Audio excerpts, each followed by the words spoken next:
Nós, hoje, vamos conversar sobre o mês de setembro, ou melhor, o amarelo do mês de setembro, que significa a prevenção ao suicídio. É um alerta para todos nós. Mas eu nunca pensei em me suicidar, vocês podem me dizer isso. E provavelmente não, que bom, né? Mas nós não somos ilhas em voltas de água por todo canto, sem nenhuma habitação, né? Nós somos seres sociais e, como tais, nós temos responsabilidades por nós e pelo outro. Mas eu não tenho filhos, eu já sou sozinha nesse mundo. Mas você tem vizinhos, você tem companheiros de trabalho, né? Você tem o motorista do ônibus que te leva onde você vai, ou do Uber, e assim sucessivamente, todos nós sempre temos, de alguma maneira, alguém fisicamente na nossa vida. Porque espiritualmente nós já sabemos que nunca estamos sozinhos.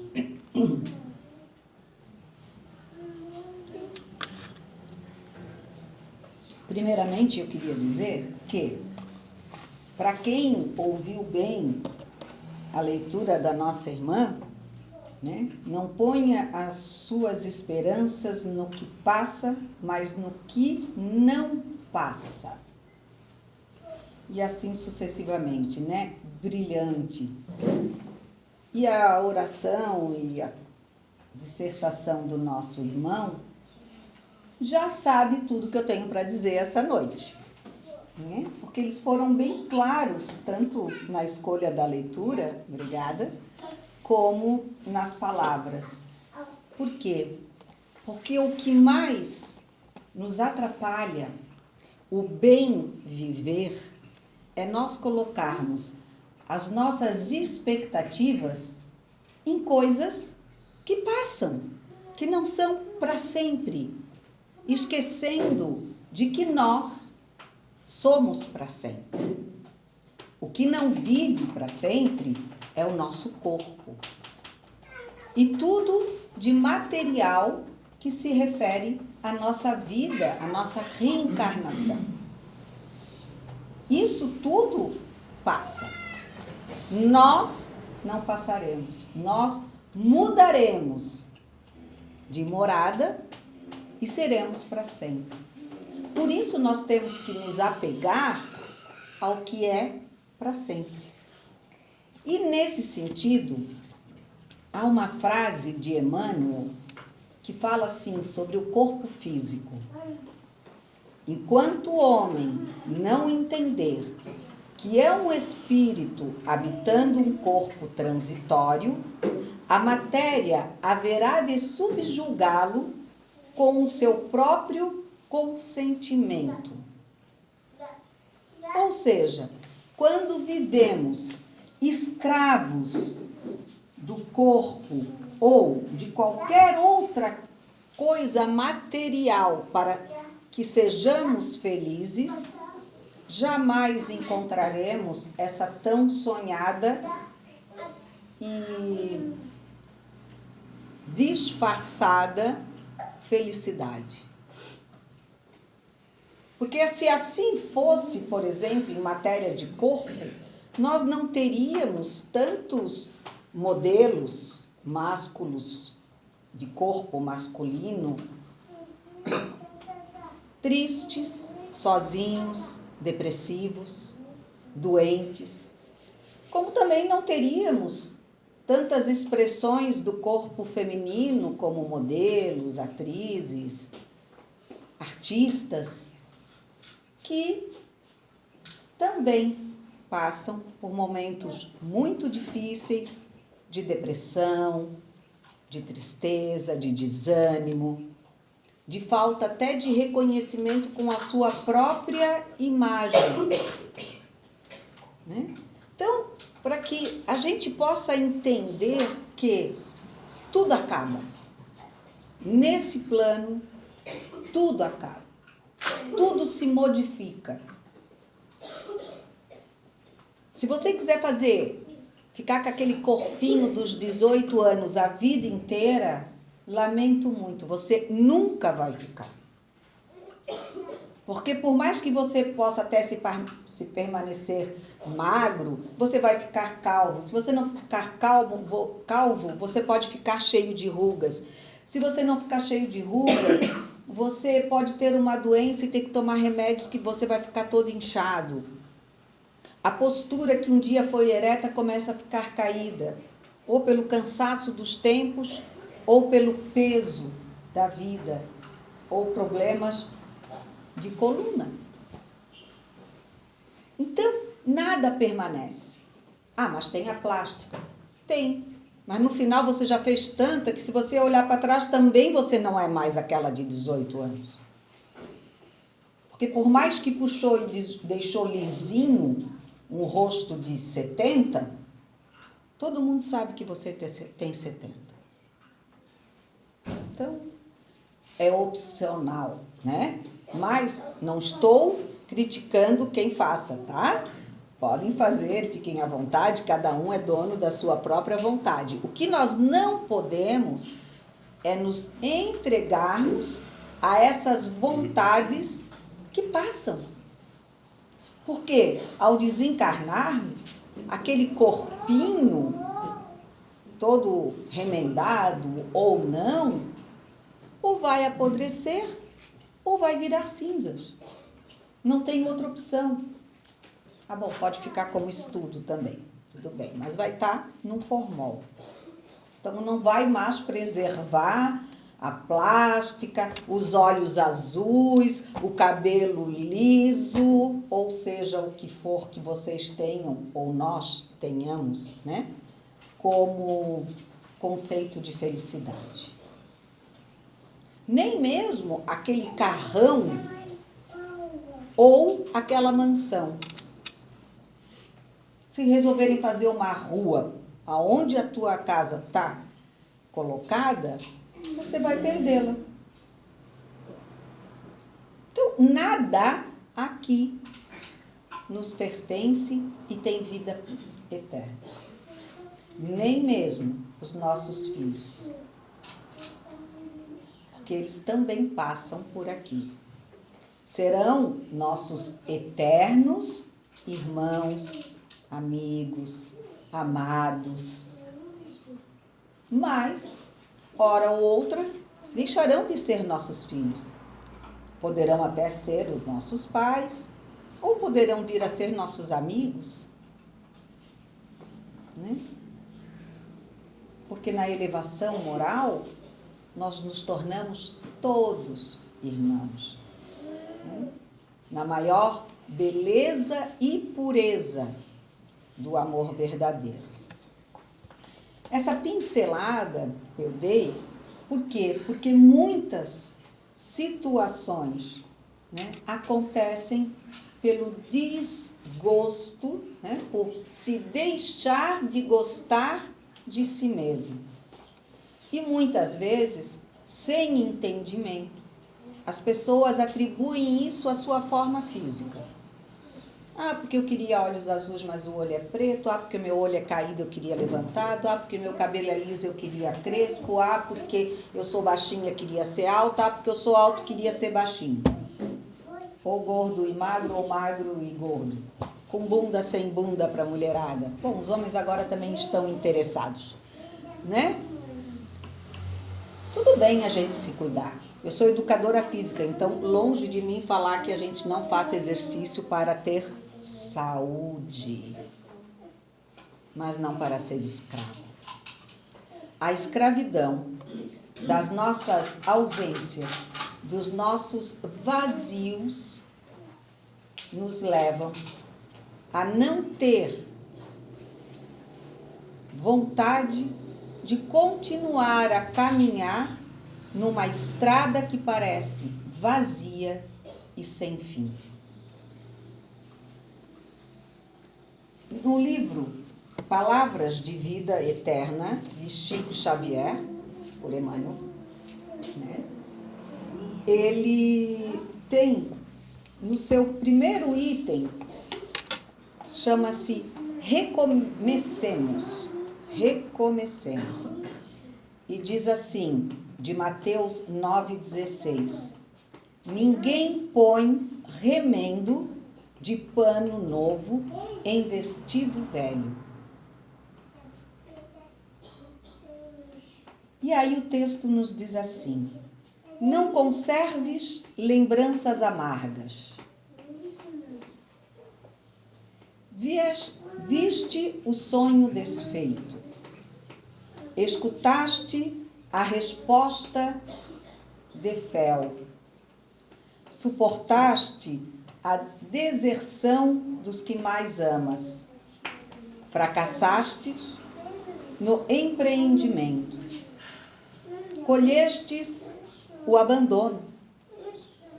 Padecestes desilusão. Entretanto, recomeçar é bênção na lei de Deus. Vou repetir. Entretanto, recomeçar é bênção na lei de Deus. Chega até a me arrepiar.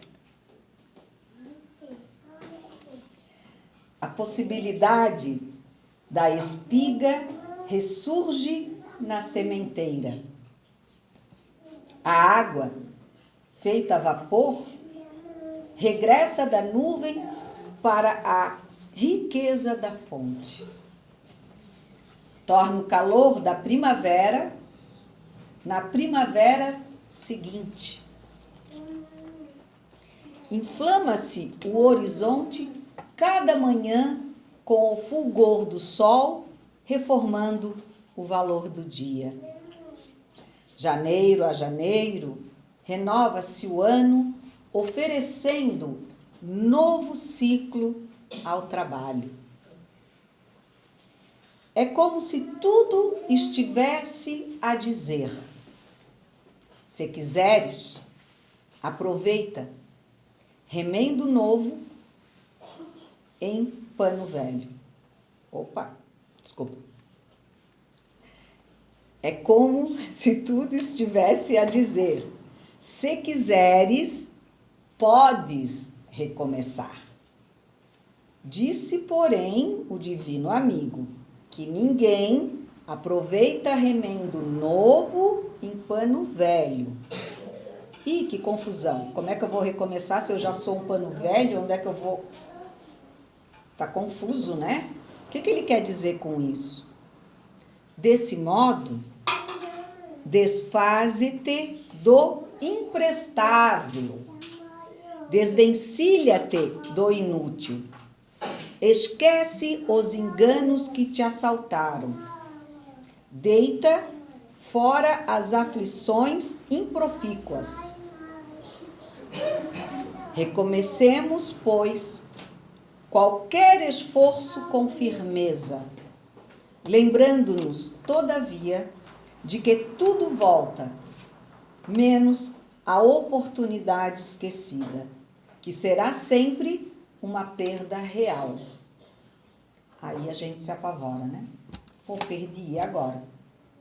Mas tudo que se perde pode ser encontrado quando a gente joga fora o vestido velho, coloca um novo, e aí sim ele pode receber remendos, porque a gente sempre vai estar caindo um pouquinho, se esbarrando num preguinho que vai dar um furinho, mas aí a gente bota aquele remendinho novo, que não vai parecer tanto naquele vestido que também é novo. Quer dizer, nós temos que nos modificar, sabendo que nós vamos escorregar, que a gente vai ter novos tropeços. Por quê? Porque nós estamos aqui para aprender, né? E todo aprendizado exige de nós tempo. E o meu tempo está indo. Mas Jesus nos fala sobre as dificuldades que todos enfrentamos. E ele nos diz assim: não se vos turbe o coração. Lembra que eu falei que a gente fica às vezes meio confuso? Como é que eu recomeço se o vestido velho não pode ganhar, como é o nome daquilo? Remendo novo? Porque a gente vai trocar o vestido. Aí, um vestido novo pode vir a ter novos remendos, porque a gente é meio descompensado, né? No meu tempo tinha a tal da cerca de arame farpado, né? A gente ia pular a cerca de arame farpado e aí prendia o vestido, né? Levava uma bronca da mãe danada. Mas hoje em dia a gente tem outros tipos, né, de cercas que também nos machucam e maltratam. E nós temos que saber como lidar com elas. E Jesus diz assim sobre o nosso sofrimento e sobre não se turbe o vosso coração, nem se atemorize. Jesus, perconsciente, não desconhecia a conspiração das trevas. Porque Jesus passou, né? E pior, ele já sabia o que ia passar, porque ele sabia muito bem daqueles que contra ele estavam conspirando. Entretanto, lúcido e calmo, findo o entendimento com os irmãos de apostolado, que ele tinha sentado para conversar, dirige-se à oração no jardim. Para além da oração, confiar-se aos testemunhos supremos. Ora, Jesus orou, conversou com os irmãos, sabendo que esses seriam testemunhos da sua vontade, do seu desejo, da sua luta de se manter no princípio que o trouxe como exemplo para todos nós. E aí ele continua: não procures assim fugir à luta que te oferece, que te afere o valor.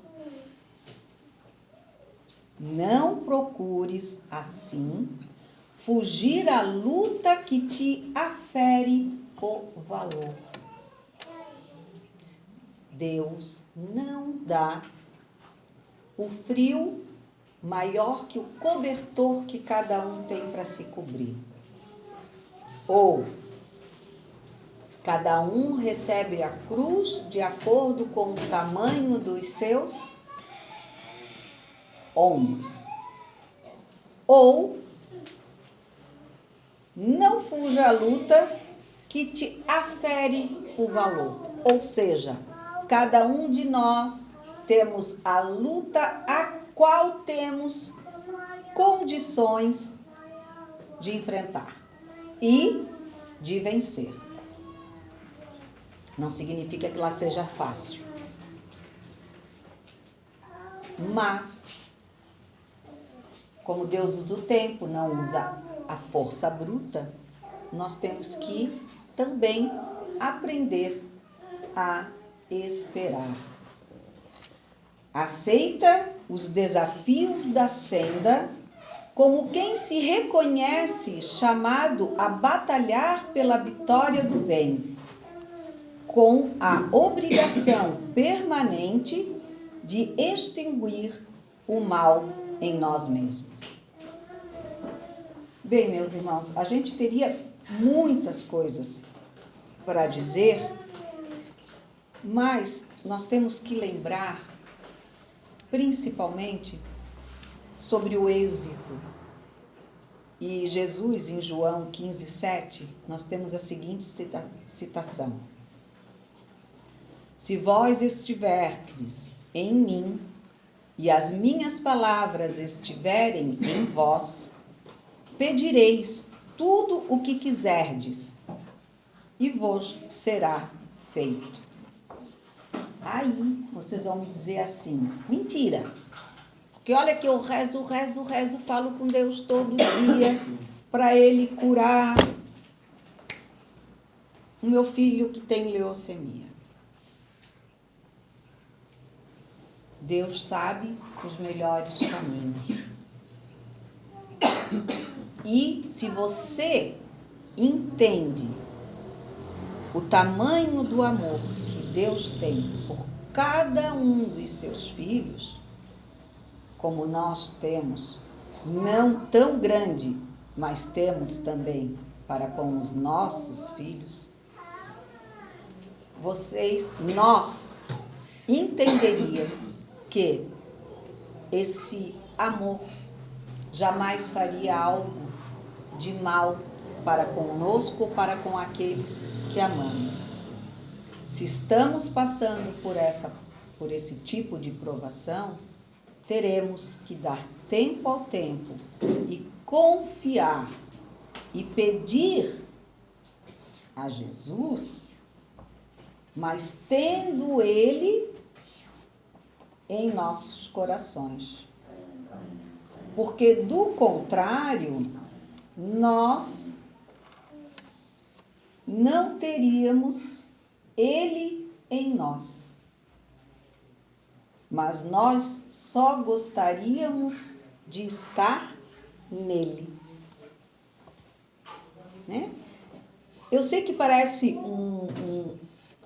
um exemplo muito forte, porque quando nós tocamos em filhos, seja a idade que tiverem, é algo que estremece a qualquer pai. Pai, mãe, vó que aí duplica por 2 esse medo, bisavó que duplica por 3 esse medo, e como diz a minha mãe, só cresce, eu nunca deixo de me preocupar. E ela já é tataravó, agora vocês imaginam. Eu digo que ela se preocupa 4 vezes mais. Porém, o estudo, o aprendizado, o conhecimento dessa doutrina que nos foi apresentada, vinda do Consolador, daquele que nos esclarece, para que então possamos nos consolar da dor, das fraquezas que temos, porque somos ainda aprendizes. É necessário que entendamos o Pai como fonte de amor e de luz. É preciso que entendamos que viver é a melhor solução para que possamos exercitar, fazer as provas dessa escola terrena,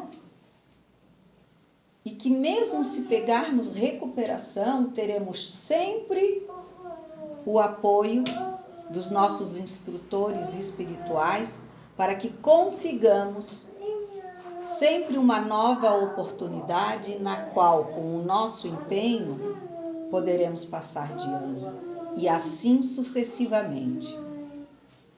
Então,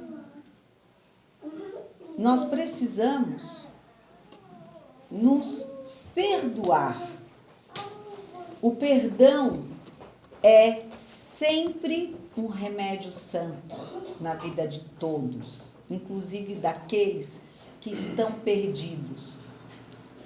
E nós que acreditamos na doutrina do amor, na bênção desse Pai e suas leis perfeitas, temos que levar aos nossos corações, quando estiverem aflitos e perdidos, ou daqueles a quem encontramos em nossa caminhada, essa mesma certeza da qual comungamos, mesmo muitas vezes escorregando.